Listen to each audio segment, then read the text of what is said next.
3. आर्थिक सुधार के लिए सामाजिक सुधार क्यों आवश्यक है? मुझे अब सोशलिस्टों की ओर मुड़ने की इजाजत दीजिए। क्या समाजवादी सामाजिक व्यवस्था से उत्पन्न होने वाली समस्या को नजरअंदाज कर सकते हैं? भारत के समाजवादी यूरोप के अपने साथियों का अनुकरण करते हुए भारत के तथ्यों पर इतिहास की आर्थिक व्यवस्था को लागू करना चाह रहे हैं। वो प्रतिपादित करते हैं कि मनुष्य एक आर्थिक प्राणी है, उसकी गतिविधियां और आकांक्षाएं आर्थिक तथ्यों से बंधी हैं और संपत्ति ही शक्ति का एकमात्र स्रोत है। इसलिए वो ये शिक्षा देते हैं कि राजनीतिक और सामाजिक सुधार एक विराट भ्रम है और किसी भी अन्य सुधार के पहले जरूरी है कि संपत्ति की बराबरी लाकर आर्थिक सुधार किया जाए। इन 3 तर्कों पर ही समाजवादियों की ये धारणा टिकी हुई है कि आर्थिक सुधार को दूसरे सभी सुधारों की तुलना में प्राथमिकता देनी चाहिए और इनमें से प्रत्येक तर्क पर बहस की जा सकती है। कोई जवाब दे सकता है कि आर्थिक प्रेरणा ही एकमात्र प्रेरणा नहीं है जो मनुष्य को संचालित करती है। आर्थिक शक्ति ही शक्ति का एकमात्र प्रकार है। ये मानव समाज का कोई भी विद्यार्थी स्वीकार नहीं कर सकता। किसी व्यक्ति की सामाजिक स्थिति अक्सर अपने आप में शक्ति और सत्ता का स्रोत कैसे बन जाती है, ये उस प्रभाव से स्पष्ट है जो महात्मा लोग आम आदमी के मानस पर छोड़ते हैं। भारत में करोड़पति क्यों फूटी कौड़ी भी न रखने वाले साधुओं और फकीरों की आज्ञा का पालन करते हैं? भारत के करोड़ों दरिद्र लोग क्यों अपने छोटे मोटे गहने बेचकर, जबकि उनके पास यही एकमात्र संपत्ति होती है, बनारस और मक्का जाते हैं? धर्म शक्ति का स्रोत है। इसके तमाम उदाहरण भारत के इतिहास में देखने को मिलते हैं, जहां जन साधारण पर पंडों पुजारियों की पकड़ अक्सर मजिस्ट्रेट से भी ज्यादा होती है और जहां हर चीज, यहां तक कि हड़ताल और चुनाव भी इतनी आसानी से एक धार्मिक मोड़ ले लेते हैं और इतनी ही आसानी से उन्हें एक धार्मिक मोड़ दिया जा सकता है। मनुष्य पर धर्म की शक्ति या सत्ता के एक और उदाहरण के रूप में रोम प्लेबियंस का मामला लें। ये इस मुद्दे पर बहुत अच्छी तरह से प्रकाश डालता है। प्लेबियंस ने रोमन गणराज्य के तहत सर्वोच्च कार्यपालिका में अपना हिस्सा हासिल करने की लड़ाई लड़ी थी, जिसके परिणाम स्वरूप कॉमिटिया सेंचुरियात, जो उन्हीं की एक असेंबली थी, द्वारा गठित एक पृथक मतदाता मंडल द्वारा निर्वाचित एक प्लेबियन काउंसिल उन्हें उपलब्ध हुआ। वे अपना काउंसिल इसलिए चाहते थे कि उन्होंने महसूस किया था कि पेट्रिशियन काउंसिल प्रशासनिक कामकाज में प्लेबियंस के खिलाफ भेदभाव करते थे। स्पष्टतः उन्हें एक बड़ा लाभ प्राप्त हुआ, क्योंकि रोम के रिपब्लिकन संविधान के तहत एक काउंसिल के पास दूसरी काउंसिल के काम को वीटो लगाकर रद्द करने का अधिकार था। लेकिन क्या वास्तव में प्लेबियंस को कुछ हासिल हुआ? इस प्रश्न का उत्तर निश्चय ही नकारात्मक है।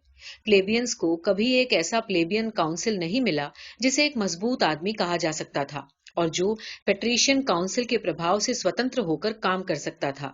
सामान्य प्रक्रिया में प्लेबियंस को एक मजबूत प्लेबियन काउंसिल मिल जाना चाहिए था, क्योंकि उसका चुनाव प्लेबियंस के एक अलग मतदाता मंडल द्वारा किया जाता था। प्रश्न ये है कि वो अपने काउंसिल के रूप में काम करने के लिए एक मजबूत प्लेबियन हासिल करने में क्यों विफल रहे?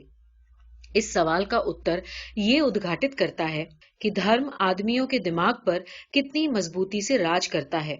समस्त रोमन समुदाय के बीच ये एक स्वीकृत आस्था थी कि कोई भी सरकारी अधिकारी अपने पद के कर्तव्यों पर तब तक अमल नहीं कर सकता था जब तक डेल्फी की आकाशवाणी न हो कि वो देवी को स्वीकार्य है। डेल्फी की देवी के मंदिर की व्यवस्था जिनके हाथ में थी, वो सभी पुजारी पेट्रिशियन थे। इसलिए जब भी प्लेबियंस ने एक ऐसे काउंसिल का चुनाव किया जिसकी ख्याति एक मजबूत पार्टी मैन और पेट्रिशियंस के विरोधी की थी, अथवा भारत में इन दिनों प्रचलित शब्द का इस्तेमाल करें तो कम्युनल की थी, हमेशा यही आकाशवाणी हुई कि वो देवी को स्वीकार्य नहीं है। लेकिन ध्यान देने योग्य बात यह है कि प्लेबियंस ने खुशी खुशी खुद को धोखा दिया, क्योंकि वो भी पेट्रिशियंस की तरह दृढ़ता से मानते थे कि कोई अधिकारी अपने कर्तव्य का पालन शुरू करे, इससे पहले इस शर्त का पालन जरूरी है कि देवी की मंजूरी मिल जाए, यानी लोगों द्वारा उसका चुनाव पर्याप्त नहीं था। यदि प्लेबियंस ने दलील दी होती कि चुनाव पर्याप्त है और देवी द्वारा उसका अनुमोदन जरूरी नहीं है, तो वे उन राजनीतिक अधिकारों का पूरा फायदा उठाते जो उन्होंने प्राप्त किए थे। लेकिन उन्होंने ऐसा नहीं किया। इस तरह के मौकों पर वो एक नया उम्मीदवार चुनने के लिए राजी हो जाते थे जो उनके लिए कम उपयुक्त और देवी के लिए ज्यादा उपयुक्त था, और वो देवी के लिए ही ज्यादा था, इसका मतलब ये था कि वो पेट्रिशियंस के लिए ज्यादा उपयुक्त था। धर्म को छोड़ने के बजाय प्लेबियंस ने उस भौतिक लाभ को छोड़ दिया जिसके लिए उन्होंने कठोर संघर्ष किया था। क्या ये नहीं दिखाता धन की तुलना में धर्म शक्ति का उससे बड़ा नहीं तो उसकी टक्कर का स्रोत हो सकता है।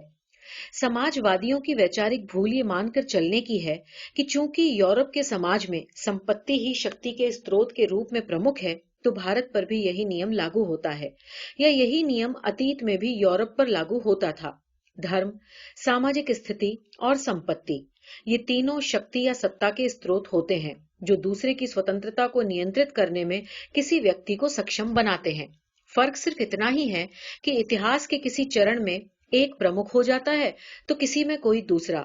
यदि स्वतंत्रता ही आदर्श है, यदि स्वतंत्रता का अर्थ ये है कि एक आदमी का दूसरे आदमी पर नियंत्रण खत्म हो जाए, तब स्पष्टतः इस पर जोर नहीं दिया जा सकता कि आर्थिक सुधार ही एक ऐसा सुधार है जिसके लिए प्रयास किया जाना चाहिए। किसी खास समय में या किसी खास समाज में शक्ति का स्रोत जब सामाजिक और धार्मिक दोनों हैं, तब सामाजिक सुधार और धार्मिक सुधार दोनों को ही सुधार के आवश्यक स्वरूप के रूप में स्वीकार करना होगा। इस तरह भारत के समाजवादियों द्वारा अपनाई गई इतिहास की आर्थिक व्याख्या पर आक्रमण किया जा सकता है, लेकिन मैं समझता हूं कि समाजवादियों की इस दलील की वैधता के लिए कि संपत्ति की समानता ही वास्तविक सुधार है और किसी भी अन्य सुधार से पहले इसका होना जरूरी है, तो इतिहास की आर्थिक व्याख्या आवश्यक नहीं है। बहरहाल, समाजवादियों से जो मैं पूछना चाहता हूं वो ये है, पहले सामाजिक व्यवस्था में परिवर्तन लाए बिना क्या कोई आर्थिक सुधार ला सकते हैं?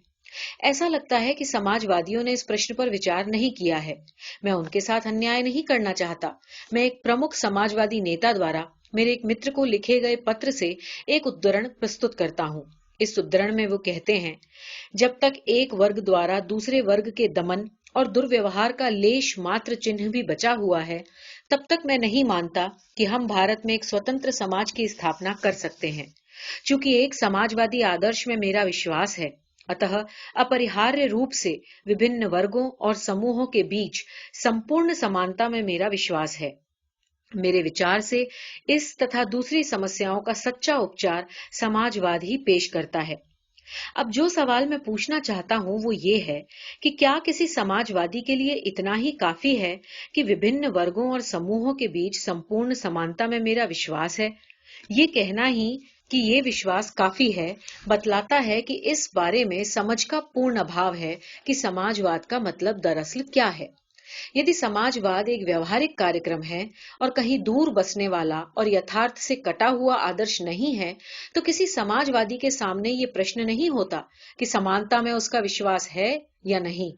उसके सामने प्रश्न ये होता है कि एक वर्ग द्वारा दूसरे वर्ग का दमन और दुर्व्यवहार उसे अखरता है या नहीं, जो एक व्यवस्था के तहत एक सिद्धांत के स्तर पर होता है और इस तरह जुल्म और अत्याचार को यह अनुमति देता है कि एक वर्ग को दूसरे वर्ग से अलग रखा जा सके। अपनी बात को पूरी तरह स्पष्ट करने के लिए मुझे ये विश्लेषण करने दें कि समाजवाद को हासिल करने में कौन कौन से कारक शामिल होते हैं। अब ये स्पष्ट है कि समाजवादियों द्वारा चाहा गया आर्थिक सुधार तब तक घटित नहीं हो सकता जब तक ऐसी एक क्रांति न हो जाए जिसके जरिए सत्ता पर काबिज हुआ जा सके। सत्ता पर कब्जा सर्वहारा ही कर सकता है। मेरा पहला सवाल ये है कि क्या भारत का सर्वहारा वर्ग ऐसी क्रांति लाने के लिए एकत्र हो सकता है? इसकी प्रेरणा उसे कहां से मिलेगी?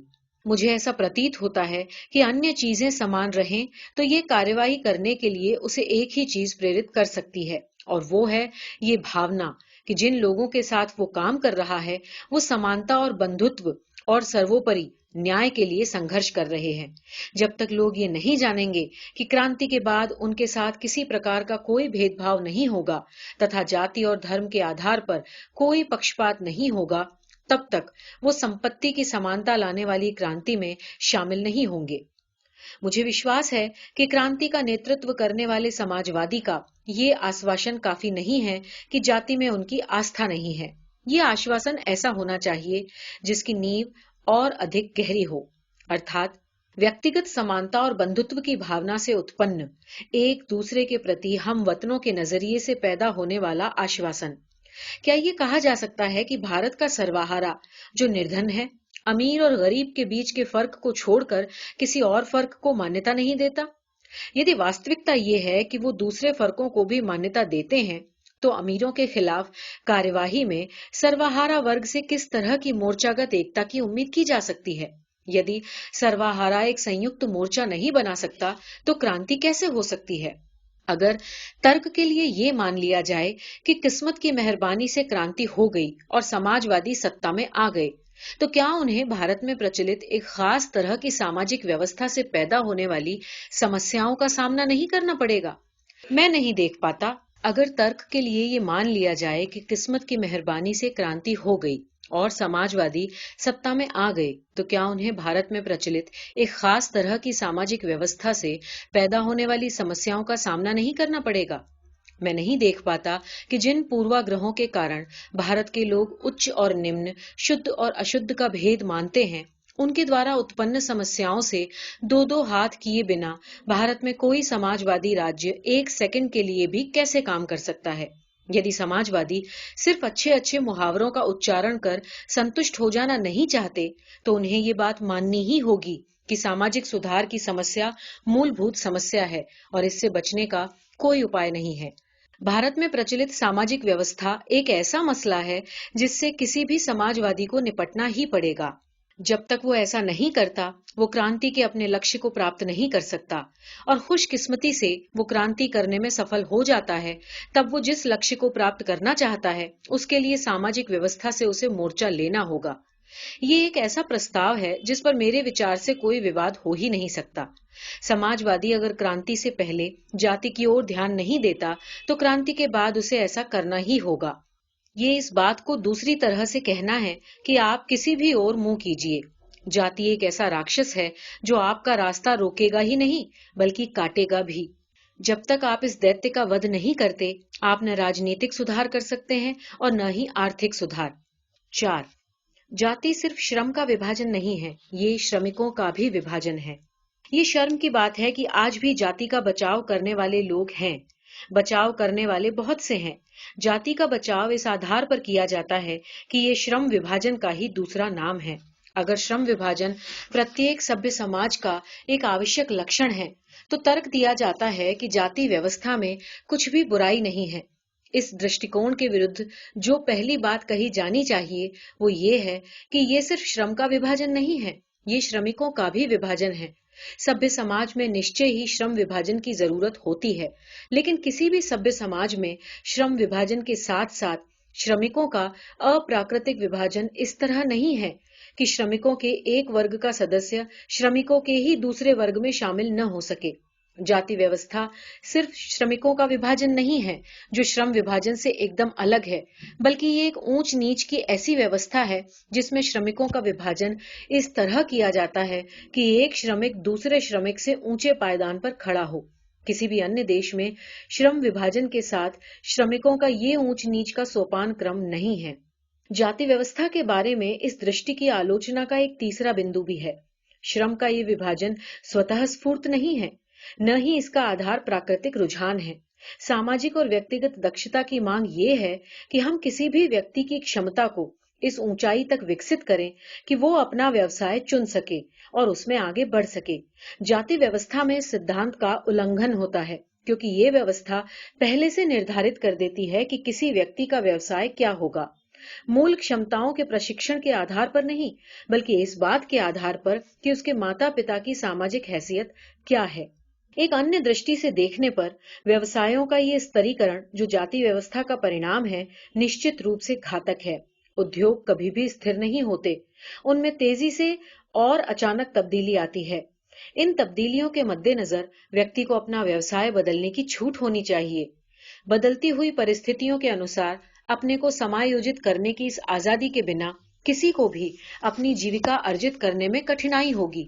लेकिन जाति व्यवस्था हिंदुओं को वो व्यवसाय अपनाने नहीं देगी जिसकी समाज में ज्यादा जरूरत है, अगर वो उसका पैतृक व्यवसाय नहीं है।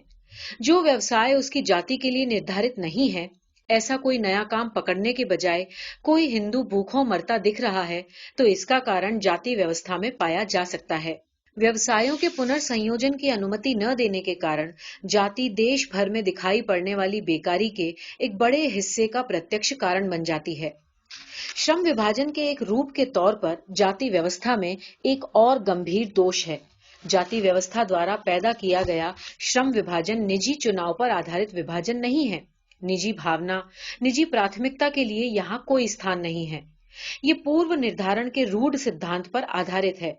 सामाजिक दक्षता के बारे में विचार करें तो इस ओर ध्यान देने के लिए हम बाध्य हो जाएंगे कि औद्योगिक प्रणाली की सबसे बड़ी बुराई इससे पैदा होने वाली इतनी गरीबी और पीड़ा उतनी नहीं है जितनी ये कि इतने सारे लोग ऐसे व्यवसायों में लगे हुए हैं जो उन्हें कतई पसंद नहीं है। ऐसे व्यवसाय व्यक्ति में लगातार विरुचि, दुर्भावना और पलायन की इच्छा पैदा करते रहते हैं। भारत में ऐसे बहुत से व्यवसाय हैं जो हिंदुओं द्वारा निम्न स्तर के माने जाते हैं और इस कारण उन लोगों में विरुचि पैदा करते हैं जो इन व्यवसायों में लगे हुए हैं। इन व्यवसायों से बचने और इनसे पलायन करने की इच्छा लगातार बनी रहती है, जिसका जन्म सिर्फ उस दारुण प्रभाव से होता है जिसका शिकार हिंदू धर्म द्वारा इन व्यवसायों के साथ जड़ दिए गए अपमान और कलंक के कारण इन व्यवसायों में लगे हुए लोगों को होना पड़ता है। जिस व्यवस्था में न आदमी का दिल उसके काम के साथ होता है न उसका दिमाग, वहां कौन सी दक्षता पैदा हो सकती है।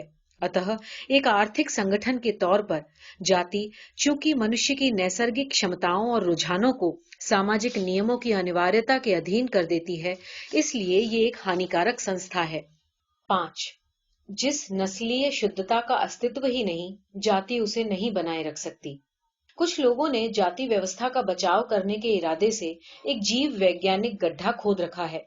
कहा जाता है कि जाति का उद्देश्य वंश की विशुद्धि और रक्त की पवित्रता को कायम रखना है। मानव वैज्ञानिकों का कहना है कि अमिश्रित रक्त के लोग कहीं नहीं पाए जाते और दुनिया की सभी हिस्सों में सभी नस्लों का अंतर मिश्रण हुआ है।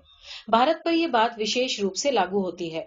Doctor D.R. भंडारकर ने foreign elements in the Hindu population पर अपने आलेख में कहा है कि भारत में ऐसा कोई वर्ग या जाति नहीं है जिसमें विजातीय अंश न हो।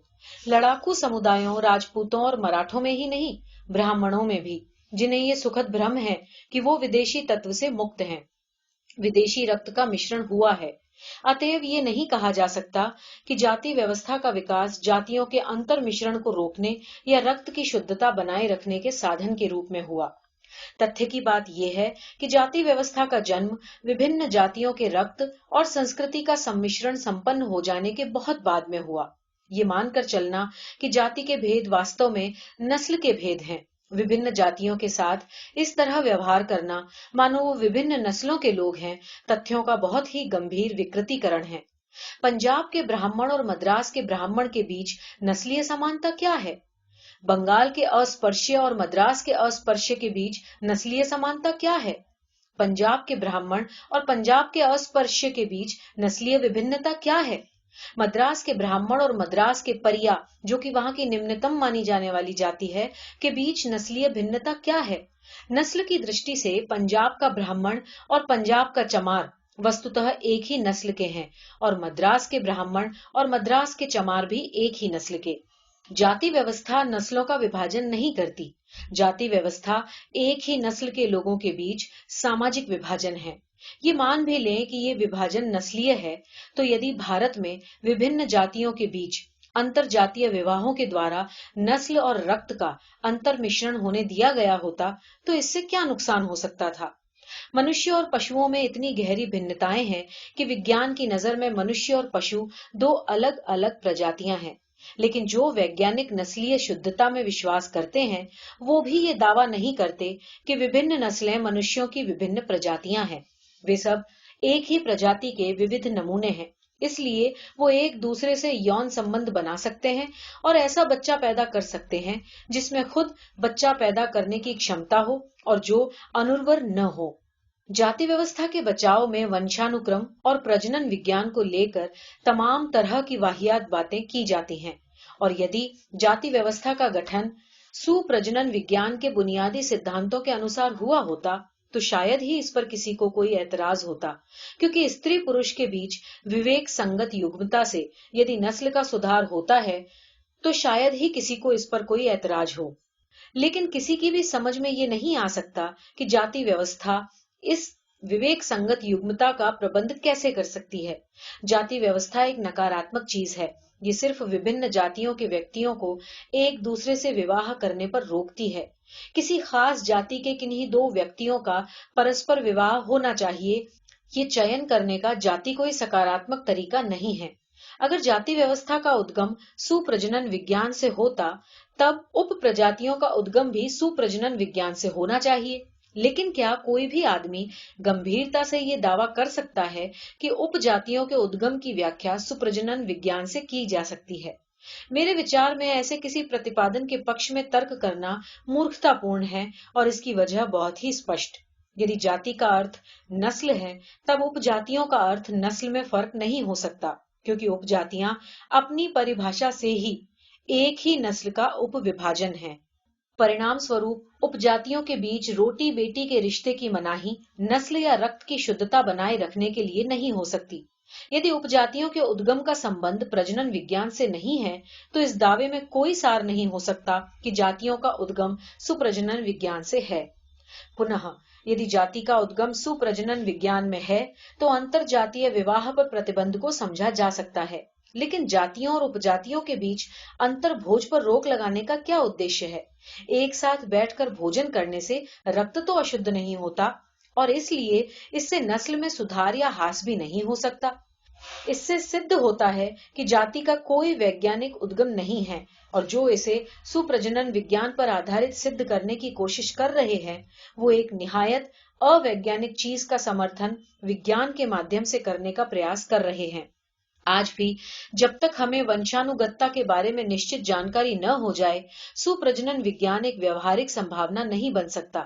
प्रोफेसर बेटिसन अपनी पुस्तक मेंडल्स प्रिंसिपल्स ऑफ हेरिडिटी में कहते हैं कि उच्चतर मानसिक क्षमताओं के अवतरण में कुछ भी ऐसा नहीं है जो सुझाता हो कि उनका संक्रमण किसी एक ही प्रणाली से हुआ है। ये संभावना ज्यादा है कि वे क्षमताएं और शारीरिक शक्तियां, जिनका विकास ज्यादा स्पष्ट दिखता है, किसी एक जातिगत तत्व के बजाय बहुत सारे कारकों से पैदा हुई हो। ये तर्क देना कि जाति व्यवस्था का उद्गम सुप्रजनन विज्ञान में था, वर्तमान हिंदुओं के पूर्वजों को वंशानुक्रम के बारे में उस ज्ञान का स्वामी बताना है जिससे आधुनिक वैज्ञानिक भी वंचित हैं। वृक्ष का मूल्यांकन उसके फल से किया जाना चाहिए। यदि जाति का संबंध सुप्रजनन विज्ञान से है, तो इसे मनुष्यों की कैसी नस्ल पैदा करनी चाहिए थी? शारीरिक तौर पर हिंदू तीसरे दर्जे के लोग हैं। वो पिग्मी और बौनी, आकार प्रकार में अविकसित और शक्तिहीन नस्ल के हैं। ये एक ऐसी नस्ल है जिसके 9/10 हिस्से को सैनिक सेवा से अयोग्य घोषित कर दिया गया है। ये दिखाता है कि जाति व्यवस्था का आधार आधुनिक वैज्ञानिकों का सुप्रजनन शास्त्र नहीं है। ये एक ऐसी सामाजिक व्यवस्था है जो हिंदुओं के एक विकृत हिस्से के, जिनकी सामाजिक स्थिति इतनी ऊंची थी कि वो इसकी शुरुआत कर सकें, और जिनके पास इसे अपने से नीची स्थिति के लोगों पर आरोपित करने की शक्ति थी, अहंकार और स्वार्थपरता की अभिव्यक्ति करती है। 6. जाति हिंदुओं को वास्तविक समाज या राष्ट्र बनाने से रोकती है। जाति की परिणति आर्थिक दक्षता में नहीं होती। जाति नस्ल में सुधार नहीं ला सकती, न सुधार ला पाई है। जाति ने सिर्फ एक काम किया है, इसने हिंदुओं को पूर्णतः असंगठित और नैतिक शक्ति से शून्य बना दिया है। जिस पहली और सर्वोपरि बात को अवश्य पहचाना जाना चाहिए, वो ये है कि हिंदू समाज एक मिथक है। स्वयं हिंदू नाम ही विदेशी है। मुसलमानों ने यहाँ के हिंदुओं को ये नाम दिया था ताकि उनकी अपनी अलग पहचान बन सके। मुस्लिम आक्रमण से पहले किसी भी संस्कृत ग्रंथ में ये नाम नहीं मिलता। उन्हें एक सामान्य नाम की जरूरत ही कभी महसूस नहीं हुई, क्योंकि उन्हें एक समुदाय का गठन होने की प्रतीति थी ही नहीं। अपने आप में हिंदू समाज का अस्तित्व नहीं है, ये जातियों का एक समुच्चय मात्र है। प्रत्येक जाति को अपने अस्तित्व का एहसास है। उसके अस्तित्व का एकमात्र उद्देश्य ये है कि वो बनी रहे। जातियों के संघ का गठन भी नहीं हुआ है। जब तक हिंदू मुस्लिम दंगा न हो, एक जाति में ये एहसास तक पैदा नहीं होता कि वो दूसरी जातियों से संबद्ध है। दंगे को छोड़कर अन्य सभी अवसरों पर प्रत्येक जाति अपने को दूसरी जातियों से अलग दिखने और रहने का प्रयास करती रहती है। समाजशास्त्री जिसे कहते हैं प्रचार की चेतना, उसका हिंदुओं में बहुत अभाव है। हिंदुओं में एक समुदाय का सदस्य होना यानी हिंदू होने की चेतना नहीं है। प्रत्येक हिंदू में जिस चेतना का अस्तित्व है, वो किसी खास जाति का होने की चेतना है। इस वजह से ये कहा जा सकता है कि हिंदू न ही एक समाज है और न ही एक राष्ट्र। हालांकि बहुत से भारतीय ऐसे हैं जिनका देश प्रेम उन्हें ये स्वीकार करने की इजाजत नहीं देता कि भारतीय एक राष्ट्र नहीं है, कि वे व्यक्तियों का एक आकारहीन समूह है। उनका दावा है कि प्रत्यक्ष दिखने वाली विविधता के भीतर हिंदू जीवन शैली को चिन्हित करने वाली एक मूलभूत एकता है, क्योंकि उन आदतों और प्रथाओं में, विश्वासों और विचारों में एक निश्चित समानता है जो समूचे महादेश में पाए जाते हैं। आदतों और प्रथाओं में, विश्वासों और विचारों में समानता जरूर है, लेकिन इस निष्कर्ष को स्वीकार नहीं किया जा सकता कि इस वजह से हिंदू समाज नाम की कोई चीज है। ऐसा कहना उन आवश्यक वस्तुओं की कुसमझ है जो समाज का गठन करती है। भौतिक रूप से एक दूसरे के नजदीक रहने से लोग समाज नहीं हो जाते, जैसे कोई व्यक्ति अन्य लोगों से दूर रहने पर भी अपने समाज का सदस्य बना रहता है। दूसरी बात यह है कि सिर्फ आदतों और प्रथाओं, विश्वासों और विचारों में समानता मनुष्य को एक समाज के रूप में गठित करने के लिए काफी नहीं है। चीजें भौतिक स्तर पर ईंटों की तरह एक हाथ से दूसरे हाथ में स्थानांतरित की जा सकती हैं। इसी तरह एक समूह की आदतों और प्रथाओं को, विश्वासों और विचारों को दूसरा समूह ग्रहण कर सकता है और दोनों समूहों के बीच समानता दिखाई पड़ सकती है। संस्कृति का फैलाव प्रसरण से होता है और यही कारण है कि विभिन्न आदिम कबीलों में भी आदतों, प्रथाओं, विश्वासों और विचारों की समानता होती है, यद्यपि वे पास पास नहीं रहते। लेकिन कोई ये नहीं कह सकता कि चूंकि उनमें ये समानताएं हैं, इसलिए आदिम कबीले एक समाज थे। इसलिए कि कुछ निश्चित चीजों में समानता समाज बनाने के लिए काफी नहीं होती। लोग समाज तब बनाते हैं जब उनके पास ऐसी चीजें हों जो उनमें साझा हो। एक जैसी चीजें रखना चीजों की साझेदारी से एकदम भिन्न है और एकमात्र तरीका जिसके द्वारा लोग चीजों में एक दूसरे से साझा करते हैं, एक दूसरे से संवाद में रहना है। ये बात ये कहने का मात्र दूसरा तरीका है कि समाज संवाद से ही, वस्तुतः संवाद में ही अस्तित्वमान बना रहता है। इसे ठोस बनाने के लिए ये पर्याप्त नहीं है कि लोगों के एक वर्ग का काम करने का तरीका लोगों के दूसरे वर्ग से मेल खाता है। समानांतर गतिविधि समान होने पर भी लोगों को एक समाज के रूप में गठित करने के लिए पर्याप्त नहीं होती। ये इस तथ्य से प्रमाणित होता है कि हिंदुओं में विभिन्न जातियों द्वारा मनाए जाने वाले त्योहारों में समानता है। इसके बावजूद विभिन्न जातियों द्वारा समान त्योहारों को समानांतर रूप से मनाए जाने की विधि ने उन्हें एकीकृत पूर्णता में ग्रंथित नहीं किया है। इसके लिए जो आवश्यक है वो ये है कि व्यक्ति एक साझा गतिविधि में साझेदारी और हिस्सेदारी करे, ताकि उसमें भी वही भावनाएं पैदा हों जो दूसरों को ऊर्जस्वित करती है। व्यक्ति को एक साझा गतिविधि में साझीदार या अंशधारी बनाना, ताकि उसे ये महसूस हो कि उस गतिविधि की सफलता उसकी अपनी सफलता है और उस गतिविधि की विफलता उसकी अपनी विफलता। यही वो असली चीज है जो लोगों को एक दूसरे से बांधती है और उन्हें एक समाज बनाती है। जाति व्यवस्था साझा गतिविधियों को रोकती है और साझा गतिविधियों को रोककर इसने हिंदुओं को एक समाज बनने से रोका है, जिसका एक ऐक्यबद्ध जीवन हो और जिसमें अपने होने की चेतना हो।